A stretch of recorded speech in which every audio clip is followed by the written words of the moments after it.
শুভ সকাল আমার প্রিয় বন্ধুরা, কেমন আছো সবাই? আশা করি সবাই খুব ভালো আছো, আর আমরাও কিন্তু বেশ ভালোই আছি। ঠাকুরের আশীর্বাদে আর তোমাদের ভালোবাসায় দিনগুলো কিন্তু বেশ কেটে যাচ্ছে।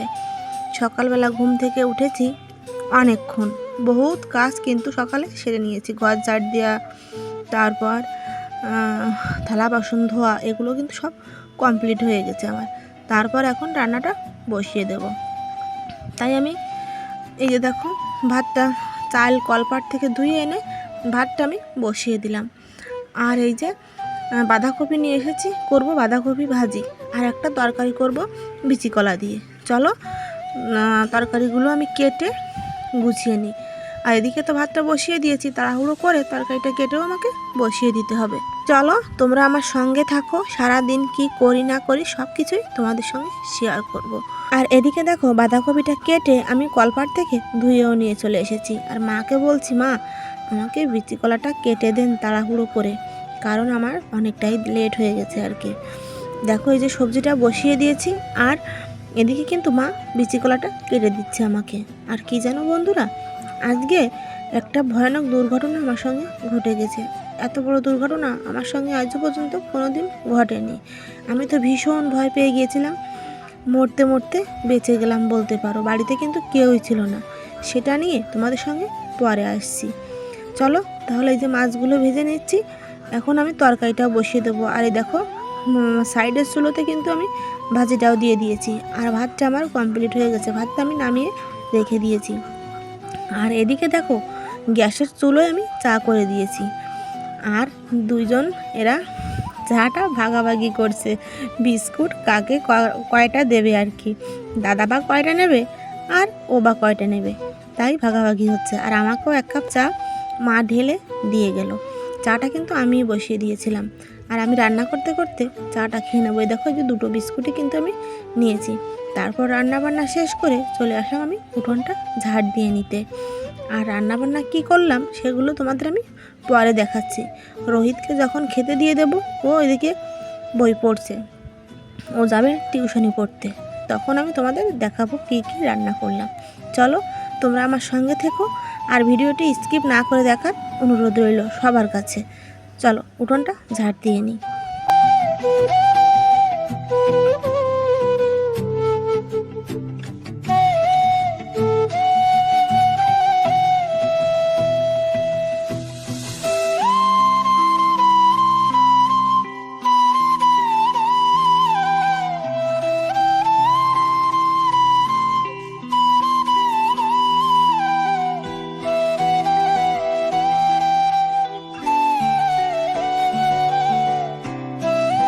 আর আমাকে কিন্তু বন্ধুরা অনেকটা জায়গা ঝাড় দিতে হয়। রাস্তার সাইডে বাড়ি, সব জায়গাটা ঝাড় না দিলে আমার একদমই ভালো লাগে না।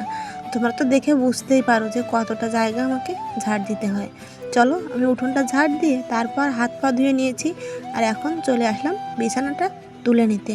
সুন্দর করে এখন বিছানাটা তুলে নেব। আর বিছানাটা টান টান না থাকলে আমার একদমই ভালো লাগে না। আর কতটুকু সময় বা বিছানাটা আমার এরকম টান টান থাকে, যেটুকু সময় ছেলেমেয়েরা বাইরে থাকে সেটুকু সময়, যাদের বাড়িতে বাচ্চা কাচ্চা আছে তারা তো জানোই, যেটুকু সময় আমার ছেলে স্কুলে থাকে তো সেটুকু সময় কিন্তু আমার বিছানা একদম টিপটাপ থাকে। বিছানা নয়, শুধু ঘরটাই, পুরো ঘরটা টিপটাপ করে রেখে আমি স্নান করতে যাই।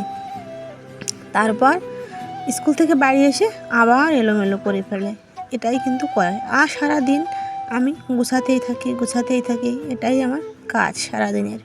তারপর চলো এই ওয়ার্ড্রপের উপরটাও একটু গুছিয়ে নেব। আর এখানে না ধুলো পড়ে আছে, তাই একটু মুছেও নেবো। আর এদিকে আমার রোহিত রেডি হয়ে গেছে, ও এখন যাবে স্কুলে, আর এখনই ওকে আমি খেতে দিয়ে দেব। ও আজকে টিউশনি পড়তে গিয়েছিল, কিন্তু সকালবেলা বললাম খেয়ে যেতে, ও একদমই খেয়ে গেল না। এখন ওকে খাইয়ে তারপর স্কুলে পাঠাবো। চলো তাহলে এখানটা পরিষ্কার করে ছেলেকে খেতে দিয়ে দিই।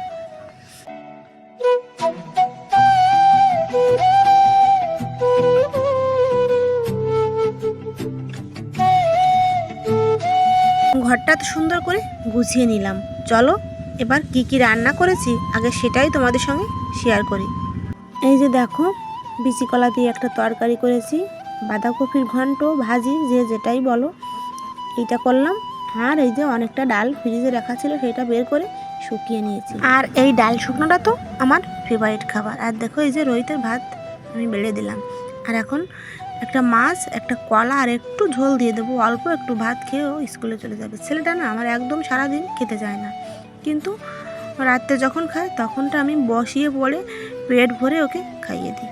তারপর দেখো এই যে ভাতটা খেয়ে ও এখন তাড়াহুড়ো করে স্কুলে চলে যাবে। আর আমিও কিন্তু স্নান করে তারপর চলে এসেছি। দেখো এই মাত্র স্নান করে আসলাম। চলো, সব কাজকর্ম কমপ্লিট করে নিয়েছি আর এখন খাওয়া দাওয়া করবো। আর কারেন্টও নাই, ভাবছিলাম যে ফ্যানের কাছে বসে আরাম করে একটু খাবো, সেও পারে না। চলো, ভাতটা বেড়ে নিয়েছি, এখন খাওয়া দাওয়াটা করে কি আর করবো বলো।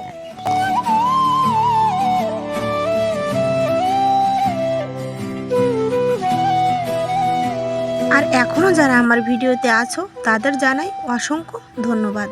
যারা আমার ভিডিওটা ধৈর্য ধরে এখনও পর্যন্ত দেখছো, সবাইকে জানাই অনেক অনেক ভালোবাসা আমার মন থেকে।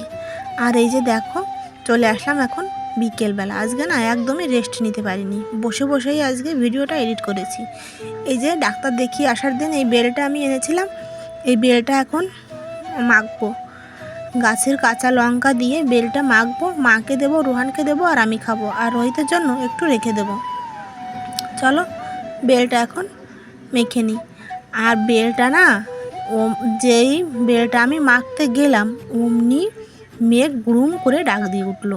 তারপর দৌড়ে গেলাম উঠানে, অনেক কাস্টে নাড়া ছিল আমার, মানে অনেক জ্বালানি কাঠ আর কি। তারপর মাও বাড়ি ছিল না, রোহান আর আমি তুলতে গেলাম, তখন মাও বাড়ি চলে আসলো। তারপর তিনজন মিলে, রোহান তো পারে না, ও একটু সঙ্গে দৌড়ে যায় আর কি, তিনজন মিলে কাঠগুলো আমি ঢেকে দিলাম। আর কিছু কাঠ আমি ঘরে উঠিয়ে রাখলাম। আমরা কিন্তু কাঠকে কাস্টেই বলি, তাই বারবার বলে ফেলছি আর কি।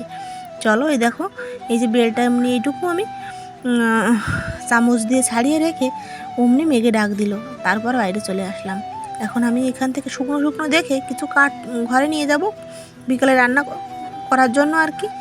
আর সব কাঠগুলো একত্রে করে ঢেকে রাখবো। চলো তাহলে কাঠগুলো তুলে নিয়ে ঘরে যাই, তারপরে আমি বেলটা মাখবো। আর কাঠ তুলতে তুলতে কি যেন বন্ধুরা আমি একদম হাঁপিয়ে গেছি আর ঘেমে গেছি, তাই হাত পাটা মুখটা একটু ধুয়ে নিলাম। আর চলো যাই গাছ থেকে লঙ্কা নিয়ে আসি। মেঘে ডাক দিয়ে মেঘটা কিন্তু আবার কোথায় যেন চলে গেল, বৃষ্টি কিন্তু আসেনি। দেখো আমাদের শুধু কাষ্ঠগুলো তুলতে হলো শুধু শুধু আর কি। চলো এই লঙ্কাগুলোতে কিন্তু অনেক ঝাল, কি বলবো বন্ধুরা তোমাদের, ভীষণ ঝাল এই লঙ্কাগুলোতে। চারটে লঙ্কা দিয়ে আমি বেলটা মাখবো বলে ছিঁড়ে নিয়ে যাই আর কি, কিন্তু আমি সবগুলো দিইনি, ভাবলাম রোহান তো খেতে পারবে না। আর বন্ধুরা রাস্তা দিয়ে কিন্তু প্রচুর পরিমাণে গাড়ি যাচ্ছে, তোমরা একটু ম্যানেজ করে নিও, প্রচুর পরিমাণে গাড়ি যাচ্ছে। আর এদিকে কিন্তু আমার পাশের বাড়িতে মিস্ত্রি দাদারা কাজ করছে, হাতুড়ির ঠক ঠক আওয়াজও আসছে, তোমরা একটু ম্যানেজ করে নিও প্লিজ। তারপর দেখো এখান থেকে 3টে লঙ্কা দিয়েই আমি মাখি আর কি, 3টে নয় সরি 2টো লঙ্কা দিয়েই আমি মেখেছি। আর একটা লঙ্কা আমি কিন্তু পরে আমারটা আলাদা করে মেখে নেব।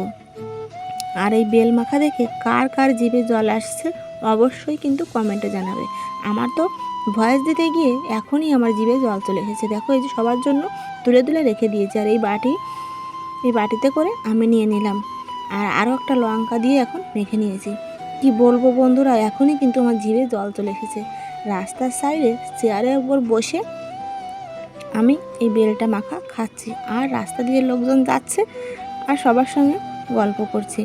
মানে লোকজন বলতে আমার দুটো যা গেল। চলো এখন ফোনটা চার্জে দিয়ে এতটাই ঝাল লেগেছে, তোমাদের দাদা ভাই এনেছিল বাজার থেকে আখ, তাই এখন আখটা হাতে নিয়ে নিলাম।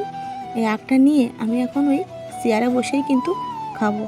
তারপর দেখো চলে গেলাম আমাদের পুরানো বাড়িতে, সেখান থেকে ওই ডুমুর পেড়ে নিয়ে আসলাম। এই মাছটা কিন্তু ডুমুর পাড়ার আগেই এনেছে। এই চিংড়ি মাছটা আনার পরই কিন্তু আমি ডুমুর পাড়তে গেলাম, কারণ চিংড়ি মাছ দিয়ে করব ডুমুর রান্না, আজকে নয় কালকে সকালে। আর দেখো রাস্তা দিয়ে যাচ্ছিল হাঁড়ি কড়াইওয়ালা একটা দাদা, ওই দাদার কাছ থেকে অনেক ভাঙাড়ি আমার বাড়ি পড়েছিল, সেগুলো দিয়েই আর 100 টাকা দিয়ে এই একটা কড়াই আর এই গামলাটা রাখলাম। গামলাটা কিন্তু অনেক বড়, স্নান করার জন্যই রাখা। আর ওই কড়াইটাও 10 নম্বর একটা কড়াই। আর দেখো বন্ধুরা, এই যে বলেছিলাম না একটা ভয়ানক বিপদ আমার সঙ্গে ঘটে গেছে। এই যে দেখো, আমাদের ঘরের বোর্ড থেকে এই মাল্টিপ্লাগ দ্বারা লাইন টেনে নিয়ে আমি ফ্যানটা চালাই। এই ফ্যানটা চালিয়ে আমি কিন্তু ঘরে জামা কাপড় ভাঁজ করছিলাম। বাড়িতে কিন্তু কেউ ছিল না, একটু আগের কথা। আমি না তোমাদের বলবো ভয়ে যে সামনে এসে, কিন্তু আমি এটুকু দম আমার ভিতর ছিল না। তারপর দেখো ওই লিক হয়ে ওখান থেকে আগুন প্রায় 1-1.5 হাত উঁচুতে উঠে যায়। আমি তো ভয়ে কি করব বুঝতে না পেরে অনেকক্ষণ পর্যন্ত কিন্তু এভাবে আগুন জ্বলেছে। হয় একটুর জন্য আমি পাড়া দিইনি, একদম আমার পায়ের কাছে। আমি তো পুরো ভয় পেয়ে গিয়েছিলাম। তাড়াতাড়ি করে আমি সুইচটা অফ করে দিলাম। আমি যদি ভুল করে পিছন দিকে আমি পাড়াটা দিয়ে বসতাম, তাহলে কিন্তু আমি কী হতো আমি জানি না বন্ধুরা, কী হতো। আমার এখনই ভয় লাগছে আমার মনে পড়লে। তারপর দেখো করব নতুন একটা রেসিপি। সুন্দর করে কুচি কুচি করে আলু কেটে নিয়েছি। একদম কিন্তু এখন বিকেলবেলা, প্রায় 5:45 বাজতে গেল। আর বেটে নিয়েছি জিরা, একটু ধনে আর চিংড়ি মাছগুলো, আর পেঁয়াজ বেটে নিয়েছি সঙ্গে, জিরা, ধনে আর পেঁয়াজ। আর এই যে চিংড়ি মাছগুলো দিয়ে দিলাম। আর আলু পেঁয়াজ কিন্তু কুচি করেও নিয়েছি অনেকগুলো, আর আলু কুচি করে নিয়েছি। এগুলো দিয়ে সব মশলা দিয়ে, গরম মশলা দিইনি কারণ পেঁয়াজ দিলাম, আর একটু সরিষাও দিয়েছি। এখন ভালো করে মাখিয়ে নেব। আর এই মাখিয়ে কুমড়ো পাতায় করে কিন্তু ভাজি করব। এটাকে কি বলে আমি জানি না, হয়তো পাতুড়ি বলে সবাই। তোমরা কমেন্ট করে জানিয়ে তো এই রেসিপিটাকে কি বলে। দেখো এই যে পাতায় করে আমি সাজিয়ে নিয়েছি। এখন এটা মুড়ে তারপর তেলে ভেজে নেব। আর এর ভিতরে কিন্তু আমি তেল মিশাইনি, কারণ তেলেই তো ভাজবো, তাই আমি আর তেল মিশাইনি। আর ওই যে কুচি কুচি করে চিংড়ি মাছ কেটে রেখেছি, ওটা দিয়ে রান্না করব তেঁতুল দিয়ে টক। আর বাকি যে চিংড়ি মাছগুলো দেখতে পেলে লাল ঝাঁপিতে, ওই চিংড়ি মাছগুলো আমি ফ্রিজে রেখে দেবো। আর দেখো এদিকে ভাত বসিয়ে দিয়েছি, আর এই যে ভাজিটাও বসিয়ে দিয়েছি। দেখো এমন করেই কিন্তু বসিয়েছি। আর চলে এসেছি একদম রাত্রেবেলায়। আর রোহিতকে বললাম, বাবা তুই খুলে আমার বন্ধুদের একটু দেখিয়ে দে। আর এটাই কিন্তু পুরো ভাতটা খাওয়া হয়ে যায়, এতটাই টেস্টি হয়েছিল। আর বন্ধুরা, আজকের ভিডিওটা বেশি বড় করব না, এখন বাজে রাত 9:30। এখানেই শেষ করে দেব। দেখা হবে তোমাদের সঙ্গে নতুন একটা ভিডিও নিয়ে। ততক্ষণে তোমরা সুস্থ থেকো আর ভালো থেকো। আর যদি আমার চ্যানেলে কেউ নতুন বন্ধু হও, অবশ্যই কিন্তু চ্যানেলটা সাবস্ক্রাইব করে আমার পাশে থেকো। এখানেই বিদায় নিচ্ছি। দেখা হবে নতুন একটা সকালে নতুন একটা ভিডিওর সাথে। টাটা।